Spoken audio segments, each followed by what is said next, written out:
everybody! Welcome back to Critical Threat Comics and Games. I'm here with Jess Fischel, and we're going to be talking about all the cool stuff that's going to be coming out this week. It's going to be super awesome. Yeah. So, quick rundown. We're going to go over all the new number ones, but we're really going to talk about and highlight what like 6 or 7 of them are actually about.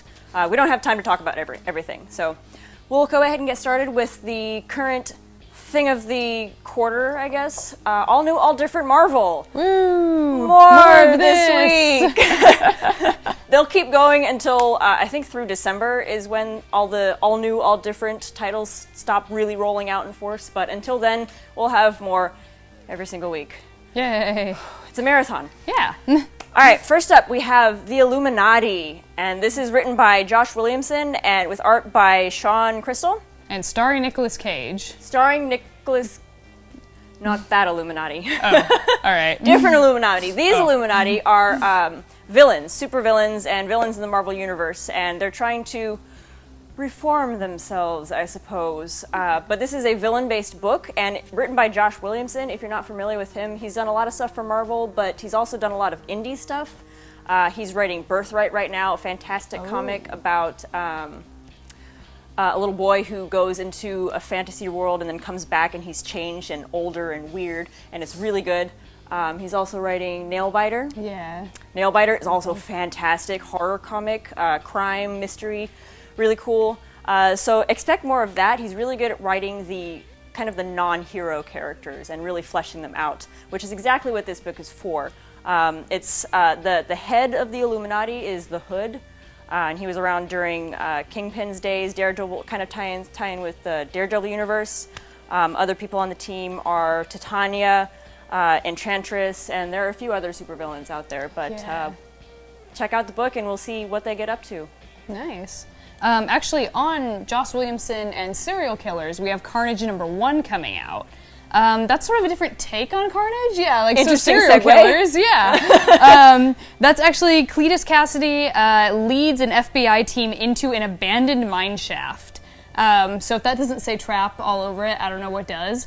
The reformed Eddie Brock is going to be coming in, as well as John Jameson, former hero slash like astronaut. Great. So yeah, both of them are going to be diving in there and going monster hunting, I guess. So that's going to be really cool. Yeah, Carnage has been a favorite for fans of the SpiderVerse, I suppose. Yeah. And we have a great statue of him in the store actually right now. It's a big, menacing-looking statue, and I'll pull up a picture of it if you can. So. Yeah, he's got like all these weird little tentacle things on him. Yeah, it's picture. Just, it's super great. Bling. Yeah. Ta-da! Okay, great. So. Do you have any more all new or different? I do. So Hawkeye #1 is going to be looking really cool. A lot of fans, when they saw the ad in the previews, just see kind of an older Hawkeye with his apprentice. Like she's grown up a little bit. But she's sort of in the forefront of that scene. And so a lot of people are wondering, like, well, where is Hawkeye? Did Clint Barton like get shoved? Did he die and come back as like Old Man Logan Barton, or did he get like sent to that universe or something crazy? They're really liking that kind of storyline these days. Like that's been like the fan theory. We did finally get confirmation like a little while ago that is actually not what they're doing. But no confirmation what they are doing, still a mystery. Not really. Okay. We do know that this storyline, as the last one went from past to present, this one is going from present to future. And we know that something has happened that strains the relationship between the two of them. Okay. Even more so than it already is, so woohoo. This is another one of those books. Will it be like the previous Hawkeye series where it's more like what he does when he's not out heroing?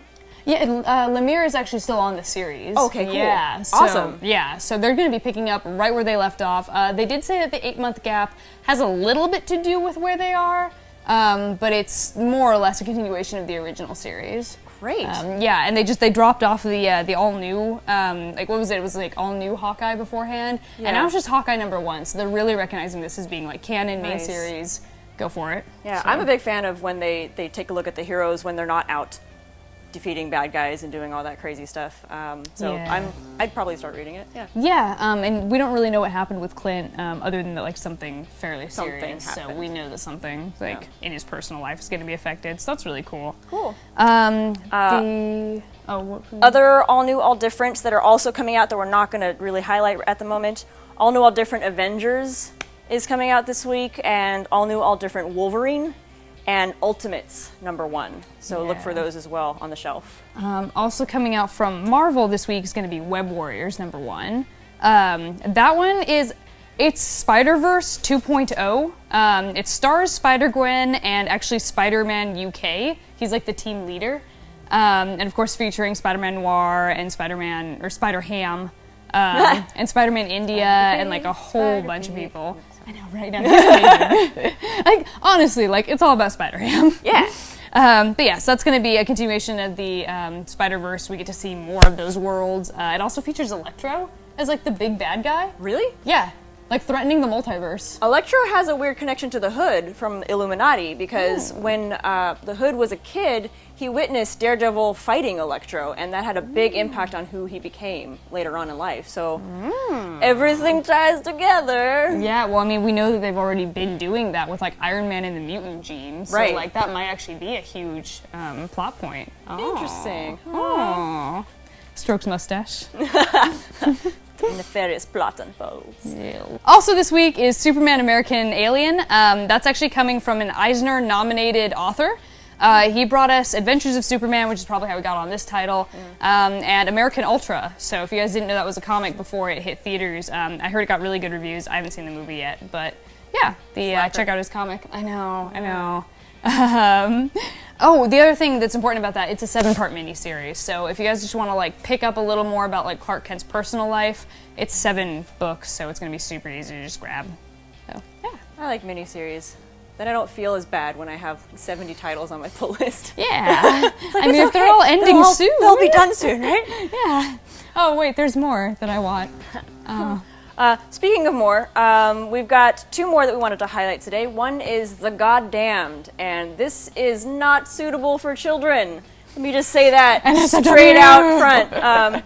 This is a book from Image, and it's written by Jason Aaron, another really good writer for kind of the creepier, more morbid kind of stuff in life, and with art by R.M. Guerra. And I think the tagline that they like to use is, it's Genesis as if it were written by Quentin Tarantino. So, lots of inappropriate things, kind of not the Bible you're used to, not the Bible you grew up with. It takes place before the flood, and the premise is that it's describing biblical life that led to the flood. You know, the flood happened because God was so disappointed with what humanity had become. This is what it was. So, awesome. The Goddamned, I read the first few preview pages, and yeah, they've got some foul mouths on them. The guy actually wakes up in a pond of feces, so that's the very first frame you get in the book.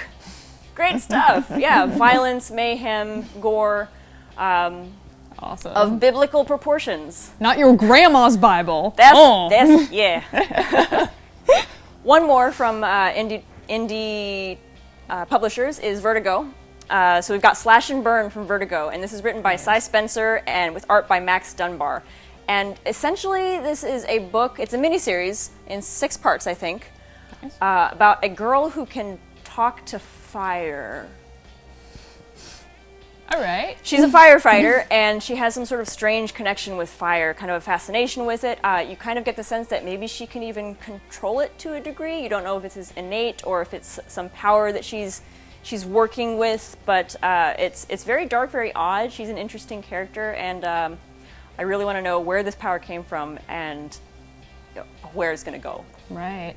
I also just really liked the character in Slash and Burn. I have a few like female firefighter friends, and I guess it's fairly like exclusionary. Yeah, I actually know 2 female firefighters. You are so interesting. I don't know, Facebook, I don't know. And one of them went to my high school, so like that's not even, I didn't have anything to do with that. I mean, like, my mom went to high school with Bette Midler. I mean, all right, whatever. Well, fine, just one-up me. I mean, like, so, whatever. That's like a distant connection of nothing. Yeah, right. Yeah, well, I mean, I went to a high school with like several thousand people, so it's one of those like, hey, okay, bye. Okay. But I do still follow both those girls' Facebooks, and they do talk about how like that field is a little difficult for women to enter because I mean obviously we're used to like the big fireman, and like there's sort of a stigma there against itty bitty girls that try to like come in and like lift beams, which one of them can. She's terrifying. Really? Yeah. Nice. So just really cool like representation wise. That's kind of like a neat little field that like nobody ever touches on, so that was cool. Yeah, female firefighters. Yeah. Thank you for what you do. Yeah, thanks guys. You get 10% off. Sure, yeah. Of that book. Well, that's all the titles that we have to highlight for this week. Coming down to the shop and check us out on Wednesday morning, and we'll have them all pretty and lined up for you guys to pick through, and we'll be ripe with recommendations for other stuff to read. Yeah, always good stuff coming out. Yeah. All right, we'll see you guys later. Bye.